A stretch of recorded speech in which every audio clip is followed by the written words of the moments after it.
it's me, Aaron, Professor Thorky, your guide to all things geeky, and I am still setting up my new recording studio, so for the time being, I'm still here against the giant white wall, and there's still a massive echo, so I apologize for that. You're gonna just have to deal with it for a couple more weeks, but I can't wait any longer. I've been gone for too long. I got reviews piling up. This is the Requested Review Show, the show where you tell me what you want to see me review, and today's request comes in from Colton Slubowski at Masuta_Z on Twitter, and he has requested that I review Kill la Kill.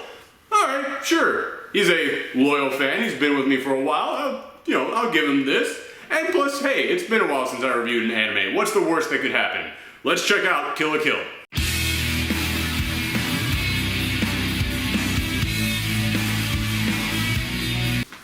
What the hell was that?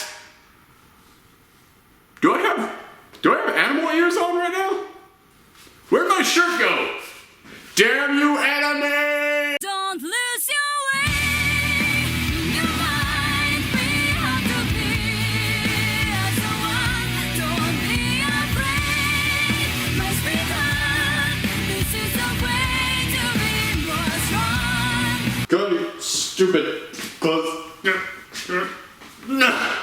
Hi there, folks. Sorry about that. On with the review. So Kill la Kill is an anime series that came out last year, and it's from the same people who created Gurren Lagann, Penny and Stocking, and Fully Cooley, and I was a huge fan of one of those, and could see the appeal of the other two, so I was very curious about what I would think when it came to Kill la Kill.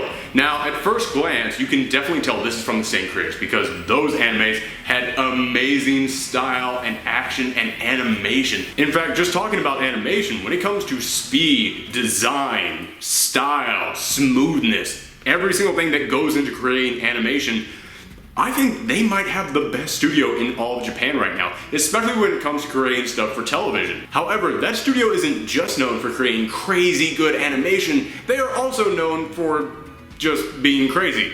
They are known for creating crazy storylines, crazy settings, crazy characters, crazy setups, crazy villains, crazy crises. They're known for just being nuts. In fact, if any of you out there in the comments can tell me that you fully understood all of Fully Cooley the first time that you watched it, hey man, hats off to you, but I have no shame in admitting I didn't know what the hell was going on in that show. Seriously, why is there a giant iron in the middle of town? It makes no sense! And this show is no different. This show is all about, and before I go any further, I am going to be looking all of these up on my phone because otherwise I would butcher them horribly. Who the hell am I kidding? I'm about to butcher all of this horribly anyways. This show is all about Ryuko, who is a girl whose father was murdered, and at the murder scene, all she found was half of a giant scissor. So she has gone around the world trying to find the toughest people she can come across in search for whoever it was that killed her father and whoever has the other half of this scissor. And that brings her to Honnouji Academy, a school where everyone is on a class level. There are the people at the bottom and there are the people at the top. And everybody has uniforms with a certain number of stars on them. This is where we start getting into metaphors, people. But everybody has a certain number of stars on their uniform, and their uniforms can transform to give them power, and however many stars you have on their uniform decides how strong you become. And many people are after the secrets of these suits to try and figure out what is it about these clothes that gives you such amazing powers. And it brings her to this school, which is being run by Satsuki Kiryuin? That wasn't even close. Satsuki Kiryuin. I'm going to go with that one. Satsuki is the leader of this school, and Ryoko comes into contact with her, and they instantly clash heads because Ryoko is looking for the strongest person there, Satsuki is the strongest person there, and Satsuki beats the snot out of her. But then Ryoko happens to find this uniform. It is a black school uniform, and it clings to her, and it's a living thing. It's kind of like the Venom symbiote in a way. I mean, seriously, it's even got the giant mouth with teeth. But this uniform, when it drinks her blood, it actually makes her stronger. It transforms into this new suit of armor that makes her stronger than anyone else at the academy, and she starts challenging up along the ladder, and she starts going up higher and higher. But of course, like every anime out there, once she reaches the top, there's someone even stronger, and there's a secret villain above it. And that's one of the few complaints that I have about the show, is that it is super stereotypical. It really goes along the beat of most animes out there, of, Oh, I go up there, I challenge them, I beat them, someone stronger, I challenge them, I lose, but then I find a new power, I get stronger, I challenge them, I beat them, then I challenge the next person above them, they're stronger, they beat me, I get a new power. It follows that pattern, and you know, I've seen that so many times. However, I will say this has a style to it that makes it very enjoyable. It makes me want to keep seeing where it goes. It makes me want to see, you know, what new level of craziness it's going to go to. And eventually it all leads into just big metaphors about clothing in society and about style and about how basically people separate themselves by class systems, and the finer clothes you wear kind of define who you are. But that's not the only metaphors. There are tons of metaphors in this thing. I'm not even going to go over them all, but really for a show that at first glance was just like, wow, this is really just kind of like anime ABC, it really gets very deep, and there's a lot of messages to this. But as great as the story is and as deep as it goes, it really doesn't mean anything unless it has characters that you want to keep watching and you want to keep following. And yeah, that is the greatest strength of this series actually, is the characters. Every single character, from the main ones all the way down to the smallest tiny supporting characters, are very different and distinct and defined. And yeah, they're cartoony, but that actually goes with the strength of this series. Is that, yeah, everything is nuts in this world. So of course these characters should be vibrant and very far out there. And it amazes me how far out there every single character goes, and yet none of them feel kind of copy and pasted. None of them feel like they are repeats of other characters. They have so many characters in here, and every single one of them has their own fully fleshed out identity. Like yes, Ryuko is a tomboy, and that is indeed a stereotype of anime. That is a character that we see in almost all anime series. However, I have never seen a character who took tomboyisms to the peak that she did, that defined herself so much around these characteristics that it really took her and created a brand new original character out of something that we have seen before. It's the equivalent of taking an old beat up blanket and sewing brand new patches into it until it's something brand new. Oh my god, these clothing metaphors are everywhere, they're even in my video.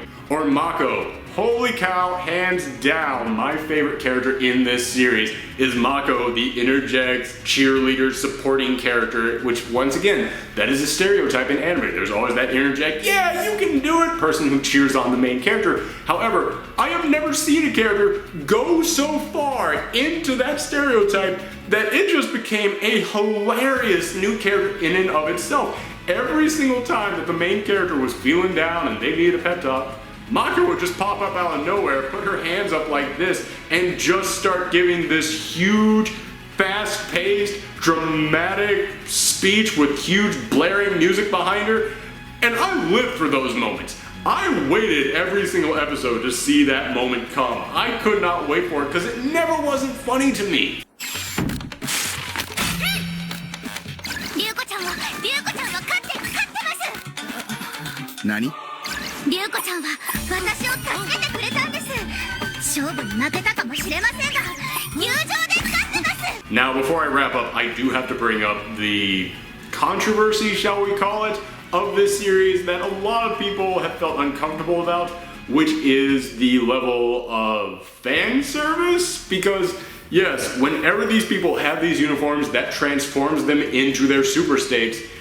It's pervy. I'm sorry, it is really pervy. And again, a lot of people have said that this is a metaphor, and yeah, you can easily look at it and go, okay, this is a metaphor. It's a metaphor for many things. It is a metaphor for society telling you that clothes are important, so the fewer that you have on is kind of like you rejecting it and showing your own true powers.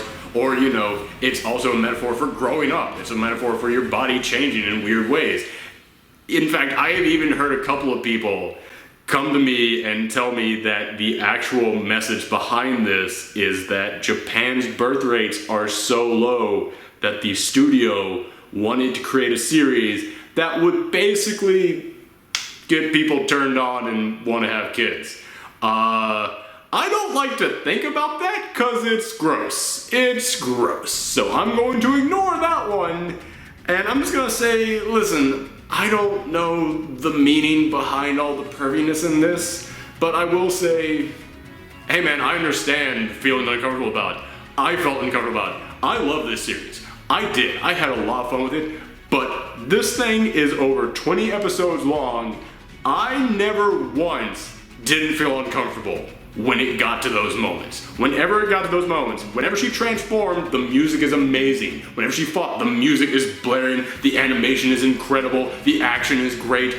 Yeah, there's still that voice in the back of my head like, oh god, this is kind of weird. I had that weird feeling like someone's just gonna barge down my door and they would see me watching this and be like, yep, time to call the cops on you.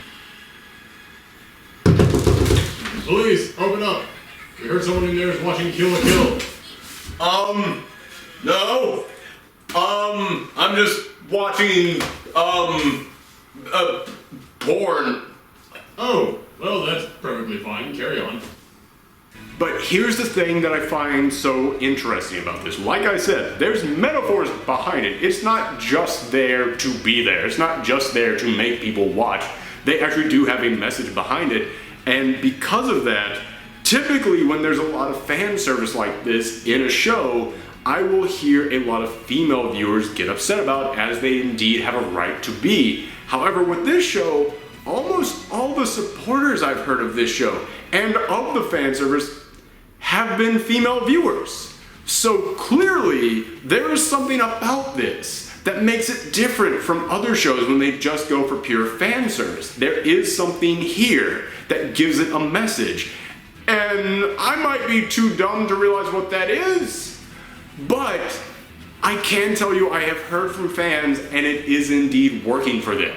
It isn't just there solely to be there. So I'm just going to leave it at that, say I feel weird about it, but it works for some people.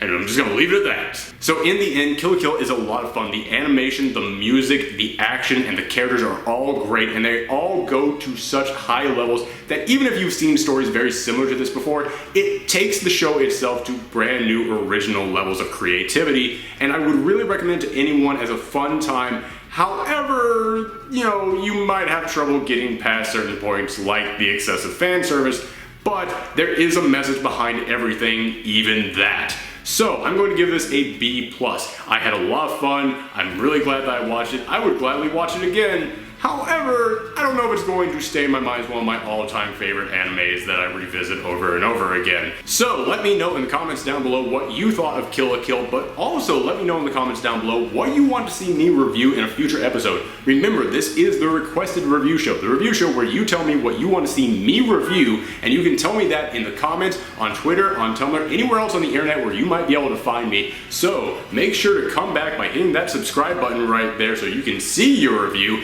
and also check out some of the other reviews that come up at the end of this video. Thank you guys very much. As I said, I'm still getting everything set up here, so sorry if there was an echo or if you could hear a car outside, but in a couple more weeks, this will all be a lot better. So I thank you guys for sticking around until then, and I will see you in the next episode.